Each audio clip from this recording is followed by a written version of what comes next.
Narito na naman ang mainit na balita mula sa mundo ng politika. Nagulantang ang publiko matapos kumalat sa social media ang pahayag ng aktor at TV host na si Anjo Ilana na umano'y may hawak siyang ebidensya kaugnay ng isang hinihinalang lihim na relasyon na inuugnay kina Senate President Tito Soto at First Lady Liza Tanas Maggs. Agad itong naging viral ngunit nilinaw ng ilang netizens at eksperto na wala pang opisyal na kumpirmasyon at ang mga lumalabas na material ay mananatiling di beripikado. Ayon sa mga ulat, ang sinasabing ebidensya ay binubuo ng mga larawan at mensaheng pinag-uusapan online, ngunit hindi pa malinaw ang pinagmulan at konteksto ng mga ito. Ilang personalidad sa media ang nagbabala laban sa mabilisang paniniwala. Iginiit na posibleng maling interpretasyon o manipulasyon ang nasa likod ng mga kumakalat na post. Hanggang sa oras na ito, wala pang formal na pahayag ang kampo ni Soto at ng First Lady. Samantala, umani rin ng atensyon ang aligasyon na si President Kuting ng Norte Jr. ay labis na naapektuhan ng issue. May mga ulat umano na nagsasabing umano'y emosyonal ang Pangulo sa gitna ng kontrobersya, subalit walang opisyal na kumpirmasyon mula sa Malacanang hingil dito. Ayon sa Palace Insiders, nananawagan ng Pangulo ng maingat at responsableng pagtalakay sa mga isyong walang matibay na basihan. Sa kabila ng ingay, mayroong paalala ng mga tagamasid, maghintay ng opisyal na pahayag at umasa lamang sa lehitimong source bago manghusga.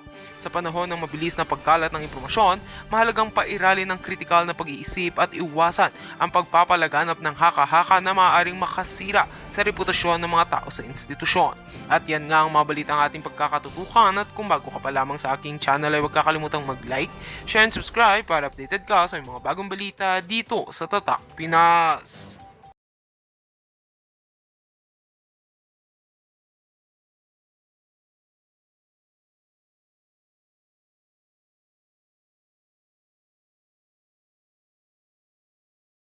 Nakabit yung girlfriend mo sa Itbulaga. Nako. Alam mo kasi sa Itbulaga, Bryce, alam naman ng mga taga doon kung sino yung karelasyon ni Tito Sen. Siyempre, hindi magsasalita Oo. Maraming, hindi naman lahat, pero may mga may alam naman yan. Ang pinaka nakakatawa nga ako dahil yung girlfriend niya na taga Itbulaga, biro mo, sabay pa sila ni Bossy. Uy. Nagkabukingan. Gusto Nagkabuking. niyo pa ba talaga? Gusto niyo talagang, gusto Pwede niyo ba? gusto niyo pa Ano talaga, na sabihin yan? gusto niyo bang awayin pa talaga ako? At ako, ang panglaban ko lang dito, yung katotohanan. Yan. Magkaribal? Si Bossing tsaka si Tito Soto magkaribal pala? Hindi kaya si ano yun, yung bigla-biglang, hindi kaya si Pia Guanyo yun? Tanong lang ha, hindi, palagay ko hindi si Pia Guanyo yun kasi biglang iniwalayan ni Big Soto si Pia Guanyo Palagay ko hindi naman si Pia Guanyo no? Palagay ko lang kasi naging girlfriend ni Big Soto si Pia Guanyo. Tanong lang yun, tanong lang. Pero palagay ko hindi naman si Pia Guanyo. Palagay ko mabait naman si Pia Guanyo. Bakit biglang nagiwalay si Pia Guanyo tsaka si Big Soto no? Yes, hello everyone. Welcome back to my YouTube channel, Batas with Attorney Claire Castro. Today is November 3, 20... May naiintindihan po ba sa sinabi niya? Pakinggan po niya, mapagkakanya. May naiintindihan ba sa sinabi niya? Yes, hello everyone. Welcome back to my YouTube channel, Batas with Attorney Claire Castro. Today is November 3, 2025 at pang-5... May naiintindihan kayo? Ako, bulol na ako pero siya parang feeling niya siguro maganda yung pagsasalita niya. Pakinggan niyo ha. Yes, hello everyone. Welcome back to my YouTube channel, Welcome back my YouTube ta. Pakinggan niyo. Yes, hello everyone. Welcome back to my YouTube channel, Batas with Attorney Claire Castro. Today is November 3, 2025 at pang-5 na po natin itong live stream. Oo, nakakalimang live stream siya. Talagang matinding pangangailangan yata, Clear. Matinding pangangailangan yata sa pera yan Ako nga, hindi na ako makatatlo, makalima sa isang araw, makaapat Wala namang balita, ikaw, ang dami mong ngalami balita Diba? Kung ano pinagsasabi mo sa YouTube channel mo para makapag-upload ka lang, mahiya ka naman. Yes, hello everyone. Welcome back to my YouTube channel, Batas with Attorney Claire Castro. Today is November 2, 2025 at pang-5 na po natin itong live stream. Nakita ko lang... Pang-5 live stream, ano ka, ABS-CBN? Kailangan ko i-take up kahit maiksian lang mga kapatid. Oo, kailangan ito ng pera kahit maiksi ang vlog lang. Okay, medyo itong si Anjo Iliana ay... Nako, sumausaw din to. Sumausaw din kay Anjo Iliana. Alam ko po na naiirita kayo sa boses niya at sa pagmumukha niya, mga kareaksyon. Tatanggalin po natin yung pagmumukha niya, ha. Yung ano na lang niya, yung boses niya, kasi may sasabihin siya dito, ha. Pakinggan po natin, baba natin yan si Anjo Iliana. Ay, nag-iingay ba to? Nag-iingay ba to? At halatang halata ang kanyang purpose, mga kakli. Halatang halata ang kanyang purpose. Natin, ha. Bigyan natin na konting konteksto. Si Anjo Iliana, mga kakliyan, yan binigyan ng trabaho ni Jingo Estrada sa Senado. Naging best friend na din daw si Robin Padilla. Okay? This is, kailan to? May 3, 2023. Bakit? Kawalan ng trabaho. Tama na. Kailangan niya ng pera. Tama na, nagtrabaho siya kay Jingo Estrada. Anong problema no? Nagtrabaho naman. Ikaw, anong ginagawa mo sa Malacanang? Tama na, Claire. Tama na. Magandang araw mga kaibigan. Bigyan natin ng opinion, reaction ngayon itong post ni Boss Dada. Sabi niya, is there such a thing? I thought, Tito Sen, Senator Tito Soto, was kind. Isinare lang ni Boss Dada ang pahayag ni Anjo Iliana. Delikado ito. Basahin ko ang pahayag ni Anjo Iliana tungkol kay Tito Sen, Senator Soto. Okay. Tito Sen, ang dami mo namang pinalabas na mga bayaran mo na vloggers. Ibig sabihin, tinitira nila si Anjo Iliana. Gusto mo talaga ng laglagan? Okay ba sa iyo yun? Gusto mo sabihin ko na yung medyo asterisk T, kabit. Sabihin ko yung kabit mo mula 2013 na pinalakad mo sa akin. Patay kayo ngayon. Sabihin mo lang, Tito Sen, at ibabox reveal ko na sa taong bayan kung sino yung kabit mo mula 2013. Sige lang, banatan nyo lang ako at marami pa akong ilalabas. Ito na kasing Anjo Iliana, talagang palaban na rin eh.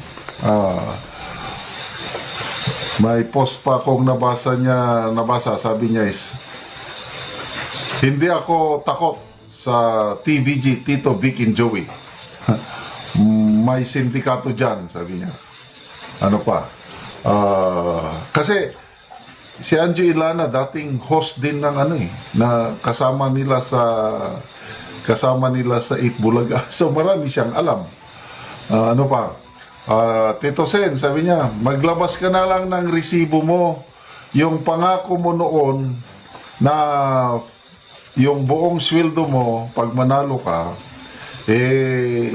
itutulong mo sa mahirap na estudyante. Maglabas ka na lang ng resibo mo. Ang up to na, wala pang resibo. So, lumalabas ngayon, mayroon ng bangayan between Tito Sen and Anjo Iliana at ito, maraming vloggers na tumitira kay Anjo Iliana. So, laglagan na ba? Tingnan natin kung anong mangyari. Kung i-reveal, sigurado, deny to death. Wala yan. Nagbasa lang ako sa mga comments, people who reacted. Yun. 8,600. 18,000 ang nag-react. 8,600 ang nag-like, 8,000 ang tumatawa. I don't know sinong tinatawanan, sinong nilalike.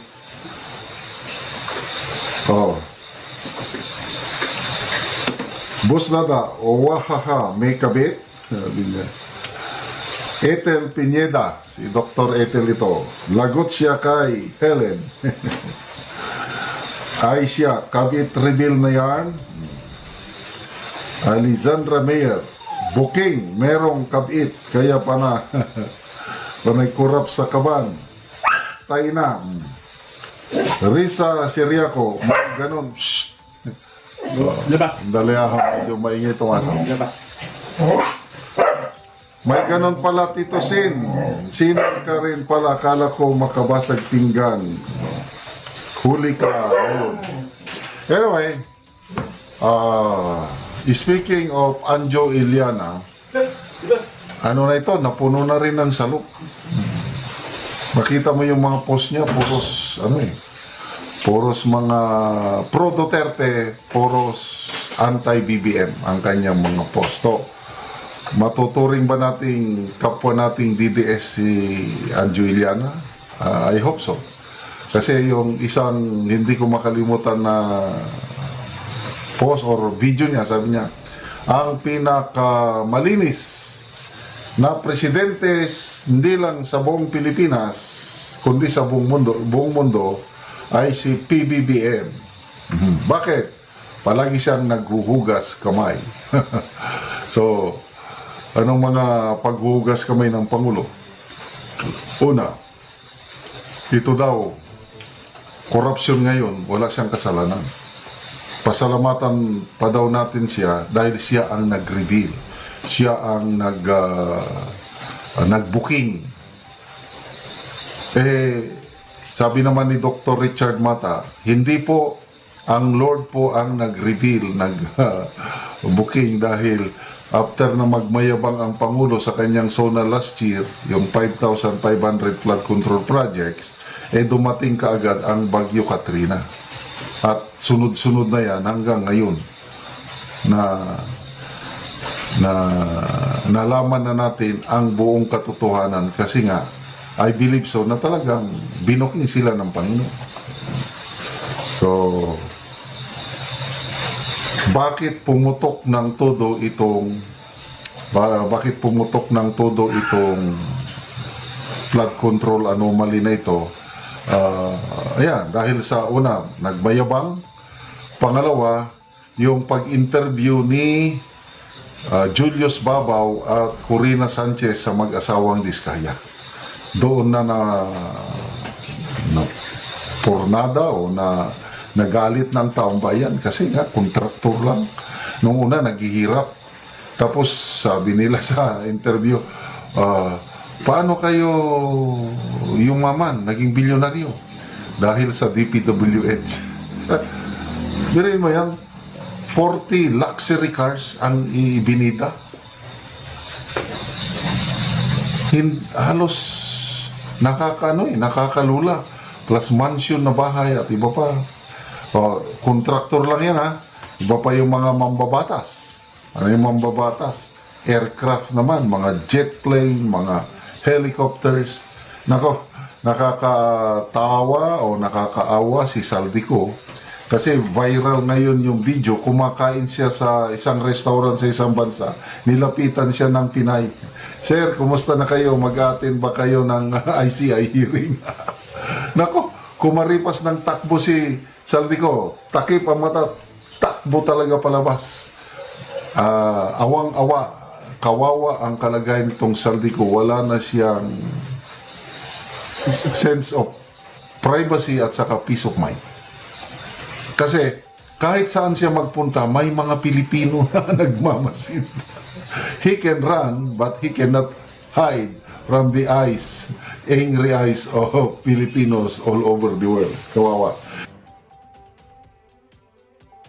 Yun na po ang sinasabi natin mga kareaksyon. Sa politika, mahirap po masabi kakampi ko yan, kaibigan ko yan, yan yung... Alam po ninyo, ako bilib ako kay Pangulong Duterte. Kasi bakit kanyo? Ang sidekick niya si Bongo, si Bato, especially si Bongo naging loyal, tapat. Bakit?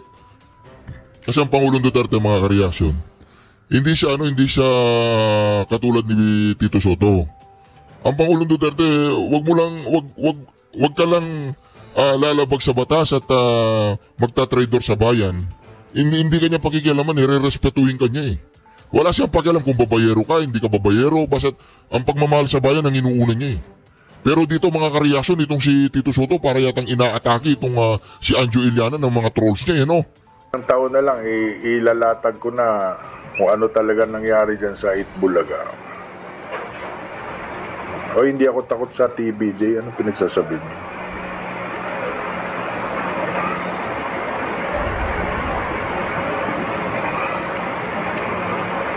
Yan o, Spolarium Pepsi Paloma. Tingnan mo. Pati yung ibang banda, ginawa na ng kwento tong Pepsi Paloma. Pepsi with ice cream, please. Masarap ba yun? Pepsi with ice cream. Spill the tea, spill the tea.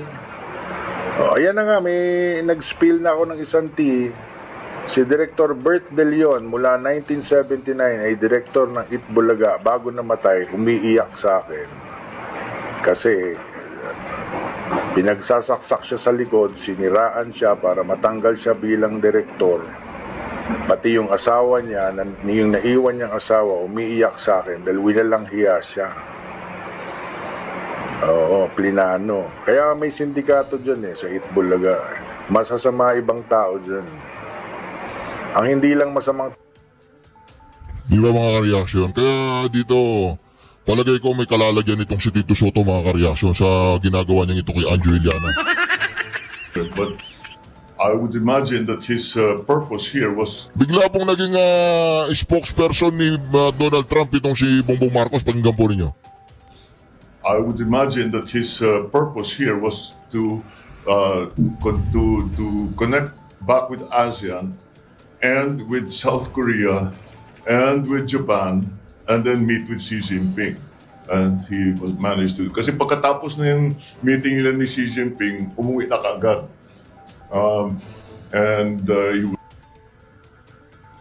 Di ba mga kareaksyon? Kaya itong si Bongbong Marcos malayo na po ang kanyang nilalakbo. Hindi na natin maabot to eh. Iba na po yung direksyon ni Bongbong Marcos eh. Di ba? Bakit ikaw, Tito Soto, ano bang galing mo? Di ba may tinotorjak ka sa Las Vegas, di ba? Nako, tinotorjak. Oh, si Ilona? Oh, di ba pinupuntahan mo siya sa Vegas? Nako po. Hindi pumupunta ka ng Amerika, Tito Nako. Soto? Bakit mo siya binibisita? Inaalayan mo ba siya ng bundle-bundle na pera? Nako. O alam ba ni Helen Gamboa yan?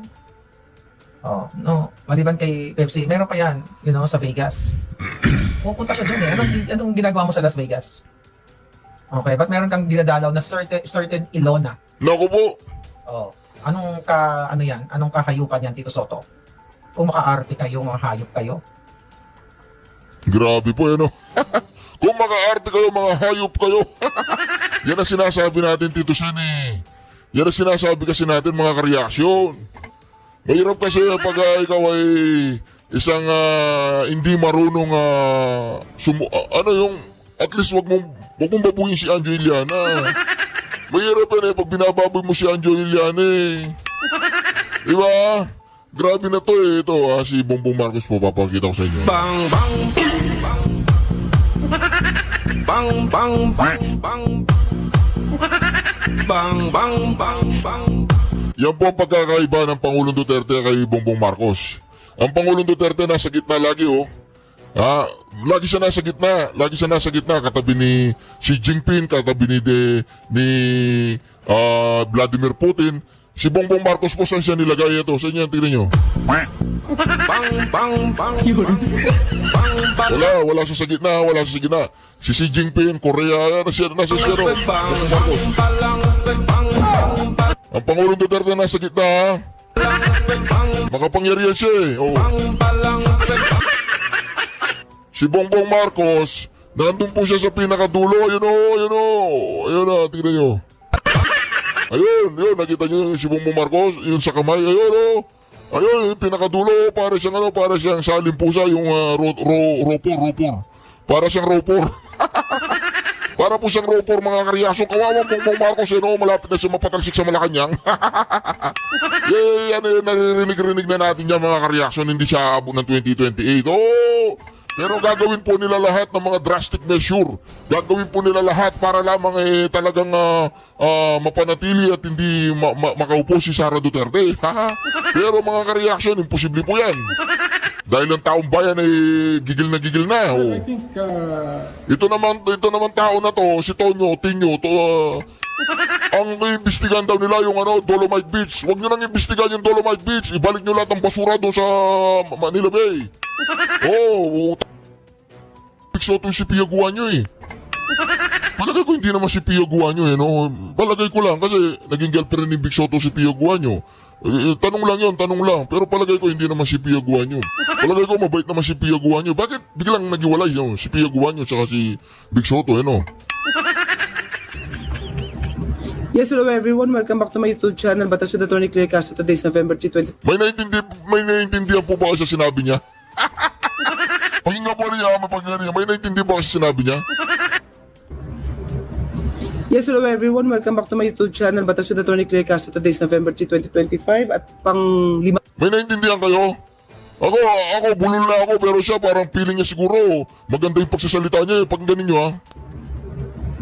Yes, hello everyone. Welcome back to my YouTube channel, Welcome back my YouTube ta. Pakinggan ninyo.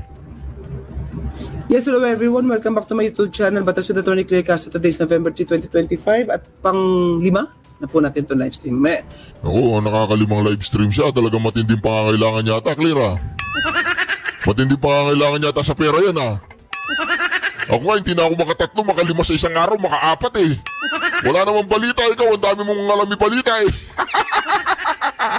Diba? Kung ano na lang pinagsasabi mo sa YouTube channel mo eh. Para makapag-upload ka lang, mahiya ka naman. Yes, hello everyone. Welcome back to my YouTube channel, Batas with Attorney Claire Castro. Today is November 2, 2025 at pang-5 na po natin itong live stream.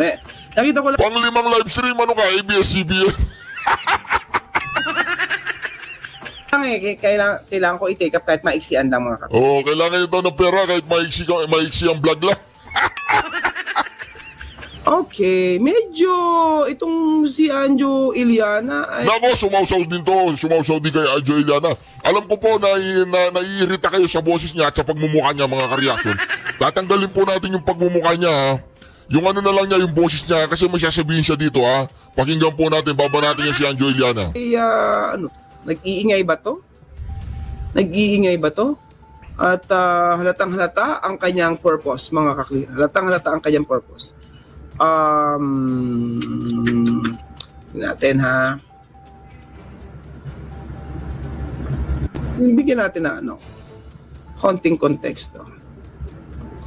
Si Anjo Iliana, mga kaklir, yan na. Binigyan ng trabaho ni Jingo Estrada sa Senado. Naging best friend na din daw si Robin Padilla. Okay? This is, kailan to? May 3, 2023. Bakit? Kawalan ng trabaho. Tama na. Kailangan niya ng pera. Tama na, nagtrabaho siya kay Jingo Estrada. Anong problema no? Nagtrabaho naman. Ikaw, anong ginagawa mo sa Malacanang? Tama na, Claire. Tama na. Magandang araw mga kaibigan. Bigyan natin ng opinion, reaction ngayon itong post ni Boss Dada. Sabi niya, is there such a thing? I thought Tito Sen, Senator Tito Soto, was kind. Isinare lang ni Boss Dada ang pahayag ni Anjo Iliana. Delikado ito. Basahin ko ang pahayag ni Anjo Iliana tungkol kay Tito Sen, Senator Soto. Okay. Tito Sen, ang dami mo namang pinalabas na mga bayaran mo na vloggers. Ibig sabihin, tinitira nila si Anjo Iliana. Gusto mo talaga ng laglagan? Okay ba sa iyo yun? Gusto mo sabihin ko na yung kabit.